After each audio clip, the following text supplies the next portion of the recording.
Bonjour bien-aimés dans le Seigneur, nous sommes dans la joie de nous tenir devant vous. Nous sommes aussi dans la joie d'entrer chez vous pour partager avec vous ce que l'Esprit nous a mis à cœur concernant essentiellement la Pentecôte. Mais avant que nous en parlions, j'aimerais que nous prions un petit moment et laisser toutes choses entre les mains du Seigneur. Prions. Dieu Tout-Puissant, nous te disons merci. Nous t'élèvons, nous t'exaltons pour le temps que tu nous donnes pour parler de ta part et nous te demandons une chose au grand roi, de toucher le cœur, de préparer le cœur, de préparer les hommes à recevoir ta parole et à faire en sorte que cette parole puisse le transformer, puisse le changer. Que ton nom soit célébré encore pour toutes les bonnes choses que tu fais, que tu feras après l'écoute de cette parole. Seigneur, nous te disons merci aussi pour nos bien-aimés qui vont suivre ce message. Saint-Esprit de Dieu, nous comptons sur toi pour la compréhension de cette parole. Que tout soit pour la gloire de Jésus. Nous avons ainsi prié. Amen. Bien-aimés dans le Seigneur, nous sommes dans la joie, comme nous l'avons dit tout à l'heure, de vous retrouver pour partager avec vous ce que l'Esprit a déposé dans notre cœur concernant la Pentecôte. C'est pourquoi ce matin, j'aimerais que nous parlions de la Pentecôte et de ses opportunités. Parce que nous pensons que la Pentecôte vient et quand elle vient, elle nous ouvre d'autres opportunités. Et puis, d'entrée de jeu, j'aimerais que nous retenions que la Pentecôte, ce n'est pas seulement une période qui surgit à un moment donné de la vie ou de l'année. En principe, nous sommes appelés à vivre la Pentecôte jour après jour.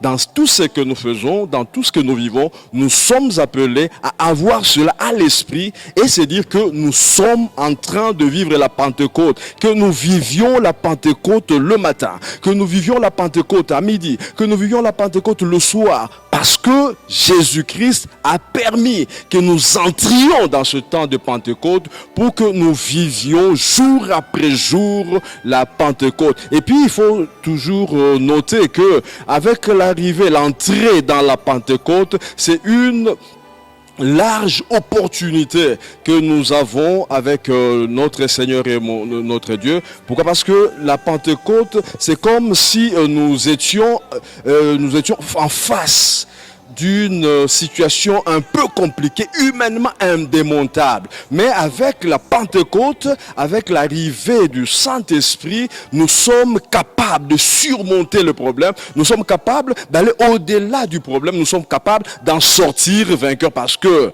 nous croyons en Jésus-Christ et nous faisons partie du cortège de ceux qui vivent la victoire jour après jour. Donc je disais que nous allons parler essentiellement de la Pentecôte et de ses opportunités. Mais avant toute chose, j'aimerais que nous revenions aux circonstances qui nous ont fait entrer dans la Pentecôte comme telle. J'aimerais que nous lisions ensemble dans Actes des Apôtres, chapitre 1er, versets 3 à 8. Nous lisons. Théophile, j'ai parlé dans mon premier livre de tout ce que Jésus a commencé de faire et d'enseigner dès le commencement, jusqu'au jour où il fut enlevé au ciel, après avoir donné ses ordres par le Saint-Esprit aux apôtres qu'il avait choisis. Verset 3, après qu'il eut souffert, il leur apparut vivant et leur en donnant plusieurs preuves, se montrant à eux pendant 40 jours et parlant de choses qui concernent le royaume de Dieu. Donc Jésus-Christ leur est apparu pendant 40 jours et pendant 40 jours, il se mit à leur parler de choses, pas des choses de la terre, mais des choses qui concernent le royaume de Dieu. On s'attendrait à ce qu'il leur dise des choses qui devaient faire dans le royaume des cieux au ciel. Mais nous comprendrons que ce sont des choses qui devaient faire sur la terre, mais en vivant dans le royaume des cieux. Gloire au Seigneur. Comme il se trouvait avec eux, il leur recommanda de ne pas s'éloigner de Jérusalem, mais d'attendre ce que le Père avait promis, de ce que je vous ai annoncé, leur dit-il. Car Jean a baptisé d'eau, mais vous, dans peu de jours, vous serez baptisés du Saint-Esprit. Alors les apôtres réunis lui demandèrent, Seigneur, est-ce en ce temps que tu rétabliras le royaume d'Israël? Bonne question.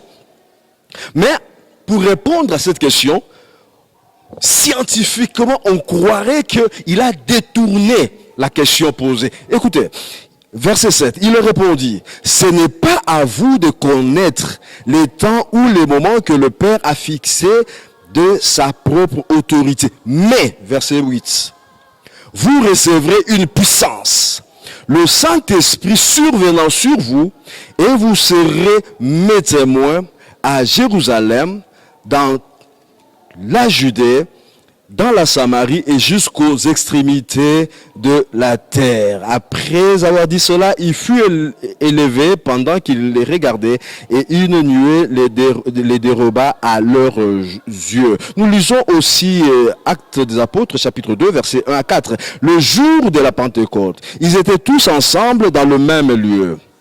Tout à coup, il vint du ciel un bruit comme celui d'un vent impétueux, et il remplit toute la maison où ils étaient assis. Des langues semblables à des langues de feu leur apparurent séparées les unes des autres et se posèrent sur chacun d'eux.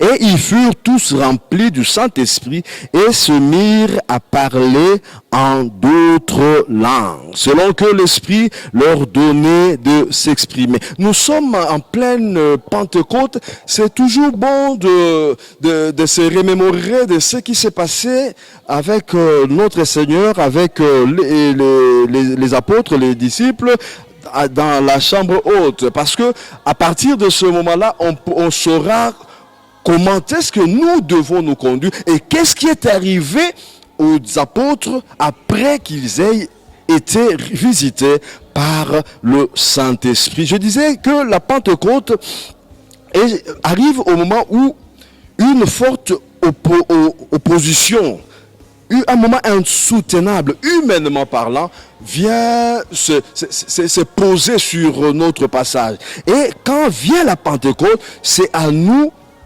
de comprendre que nous avons la puissance en venant de Dieu pour renverser n'importe quelle forteresse. En fait, Dieu, quand nous a imparti le Saint-Esprit, ce n'était pas seulement pour que nous nous mettions en prier en langue, en restant chez nous. Le Saint-Esprit, lorsqu'il est arrivé, le Saint-Esprit, lorsqu'il est venu dans nos vies, c'est essentiellement pour nous pousser à aller de l'avant, pour faire en sorte que nous marchions sur toutes les oppositions qui peuvent se poser sur notre chemin. Parce que Dieu savait que nous avons un grand combat à faire. Dieu savait que nous avions une grande bataille à livrer. Et il savait que nous ne saurons pas surmonter ce combat avec notre propre force. Il savait que nous avions d'avoir avec nous la force de Dieu. De manière à ce que lorsque nous serons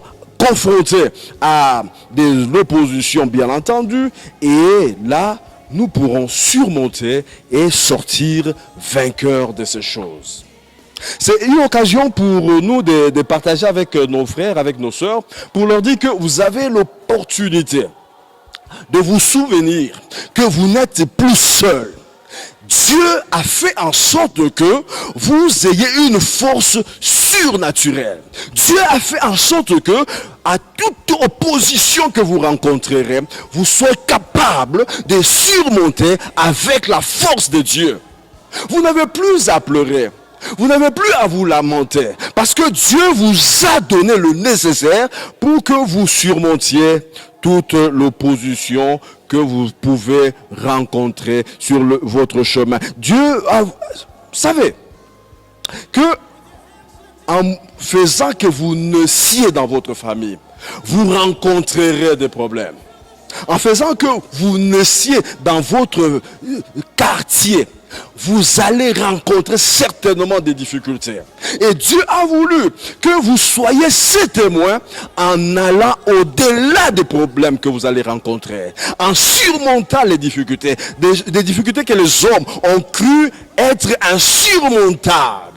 Dieu a voulu que vous rencontriez de telles oppositions pour que vous alliez au-delà de ces oppositions. Parce que lorsque vous priez à Dieu, lorsque vous vous dites disciple de Jésus, Jésus a permis que vous ayez une force surnaturelle, une force supérieure pour traverser les vagues, pour aller de l'avant, pour en sortir vainqueur, de manière à ce que le nom de Jésus soit finalement exalté, parce que vous aurez été la personne qui a rencontré des difficultés, mais au nom de Jésus est allé au-delà. C'est-à-dire que même lorsque les disciples évoluaient dans leur vie de tous les jours, ils ont eu à rencontrer de l'opposition. Et Dieu, bien entendu, dans sa divinité, dans son omniscience, il savait qu'ils rencontreront des difficultés, ils rencontreront de l'opposition. C'est pourquoi Jésus-Christ, en allant, en montant, il a dit, c'est comme s'il avait donné une instruction permanente et indémontable. Il leur a dit, ne sortez pas encore. Attendez jusqu'à ce que vous aurez le Saint-Esprit. Parce que seul vous ne saurez pas. Vous ne saurez pas démonter ce que l'ennemi a placé sur votre passage. Il savait. C'est pourquoi ils ont dû attendre de recevoir d'abord le Saint-Esprit. Parce qu'ils savaient, devant eux, se trouvait de l'opposition. Même toi dans ta vie, tu as de l'opposition. Même dans ta vie, tu as des ennemis, des adversaires. Mais ce matin, notre Seigneur te dit, ne sors pas, aie conscience que tu as le Saint-Esprit. Le Saint-Esprit n'est pas là seulement pour t'amener à parler en langue et croiser les mains. Non.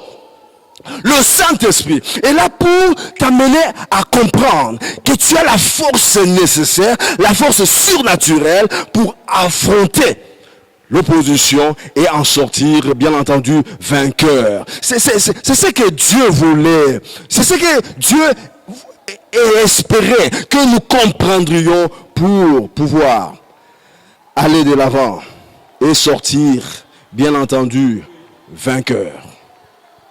Donc nous avons l'opportunité de marquer notre époque. C'est ainsi que l'apôtre Paul, croyant si bien dire, il disait dans Romains chapitre 8 verset 19, aussi la création attend-elle avec un ardent désir la révélation du Fils de Dieu. Donc c'est comme si la nature prisonnière attendait que le Fils de Dieu comprenne ces choses pour la franchir de cet esclavage. Parce qu'il n'y a que la révélation qui fait que nous comprenions dans quelle situation nous vivons, dans quelle situation vit notre famille, et que nous agissions pour que nous marchions pour la délivrance. Bien aimé dans le Seigneur, vous êtes en train d'expérimenter la Pentecôte, vous êtes en train d'expérimenter une saison de délivrance.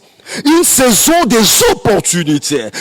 À chaque fois que vous rencontrerez des difficultés, sachez que c'est une occasion que Dieu met devant vous, des opportunités pour sortir vainqueur. Lorsque vous rencontrerez des difficultés, lorsque vous rencontrerez des contraintes, dites-vous que le Seigneur veut que je puisse sortir vainqueur et bien entendu demeurer dans la joie. C'est ainsi que nous devons avoir l'habitude de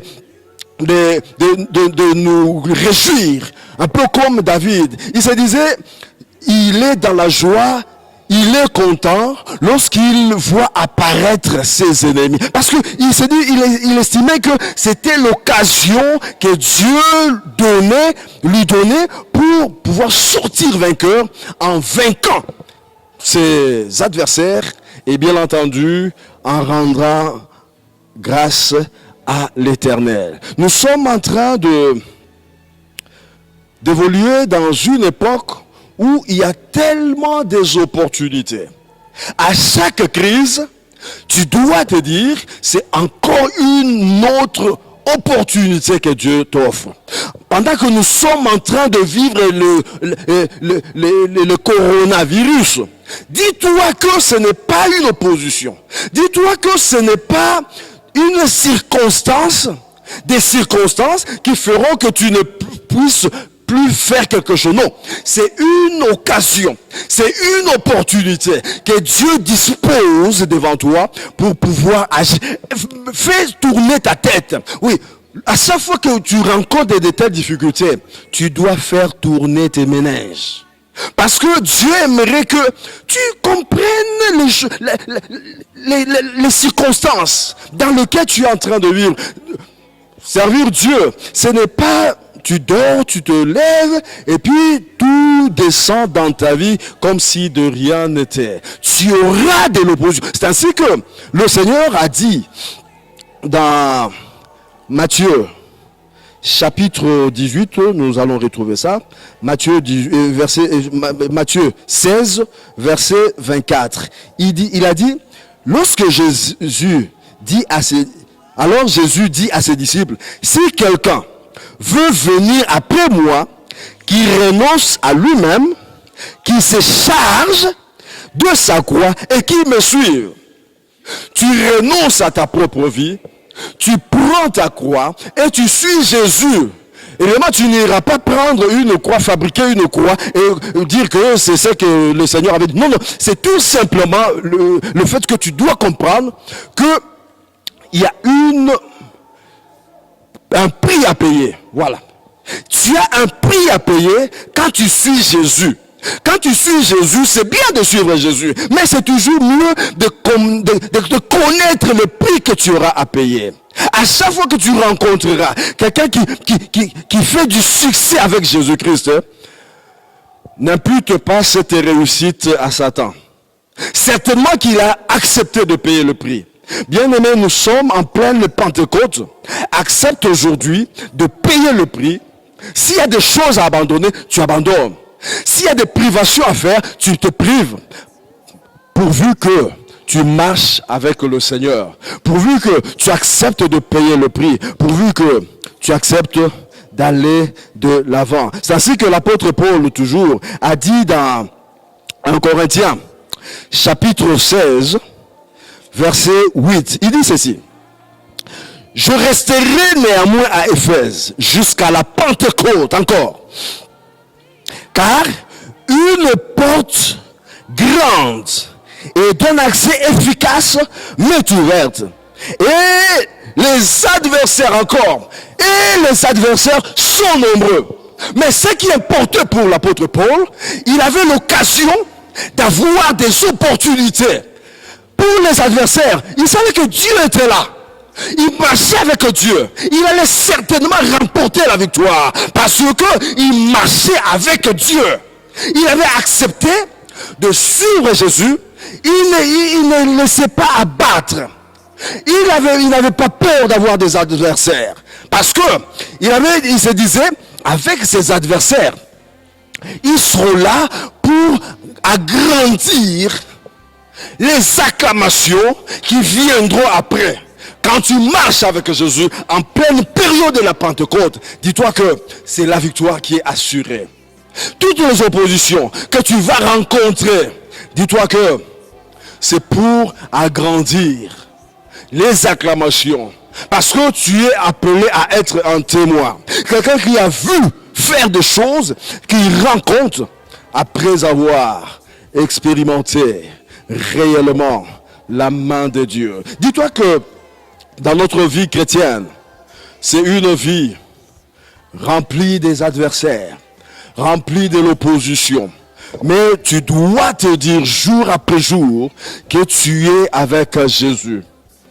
Tu es avec le roi des rois. Tu es avec le Dieu qui n'échoue jamais. Dans tout ce que tu entreprendras, Tu peux tomber aujourd'hui. Tu dois te relever parce que tu marches avec le Seigneur. Parce que tu marches avec Jésus. Jésus-Christ, avec Jésus. À la fin, tu as tout le temps la victoire avec toi. Dieu aimerait que nous comprenions ces choses. Nous comprenions que il est en train de nous donner l'opportunité d'avoir le succès dans tout ce que nous faisons.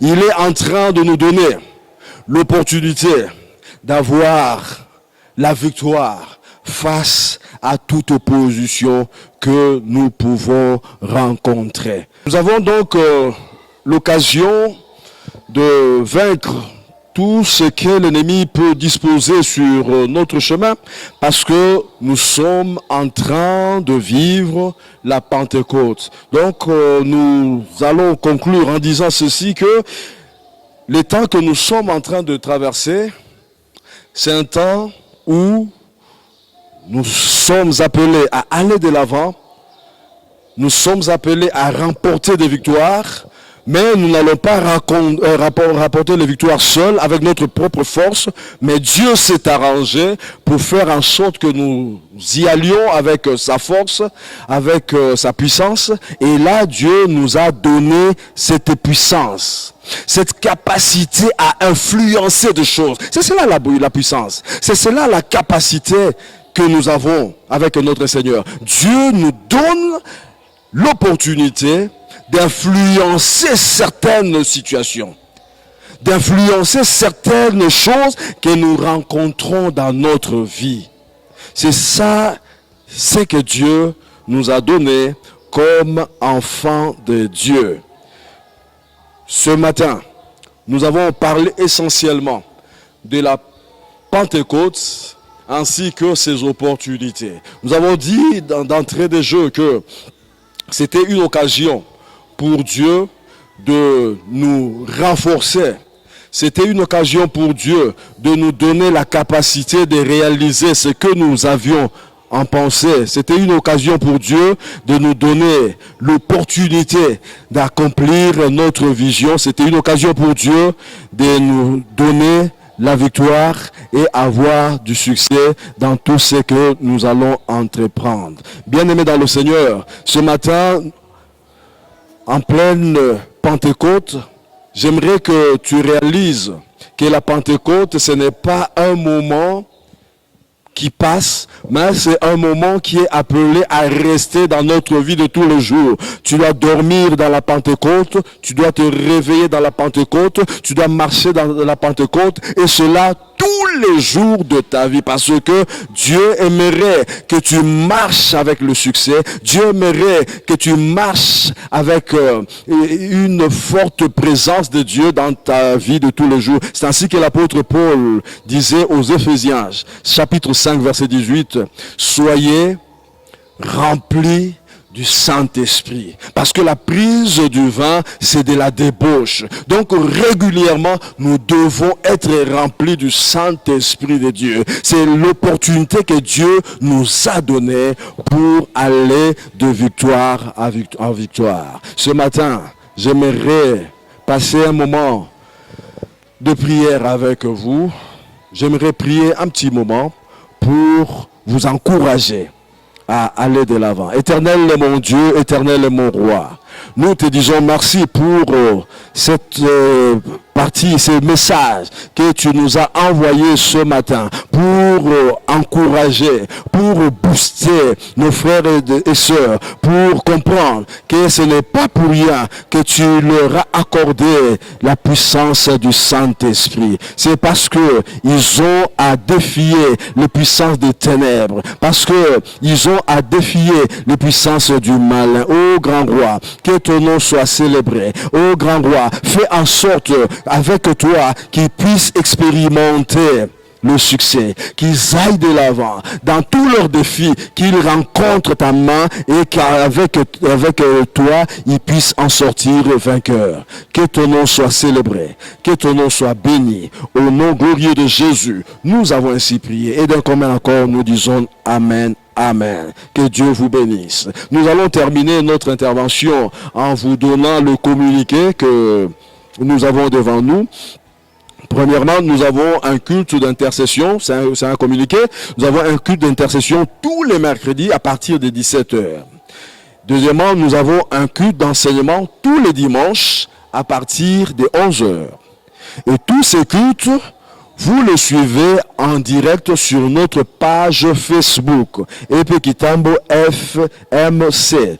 Tous les jours à partir de 10h aussi, il y a une permanence des pasteurs à l'église du plein évangile. Si vous avez des soucis, si vous avez des problèmes, passez à tout moment, vous trouverez un support, vous trouverez quelqu'un qui va vous aider à prier et à passer outre ce que vous rencontrez comme problème. Que Dieu vous bénisse abondamment au nom de Jésus-Christ.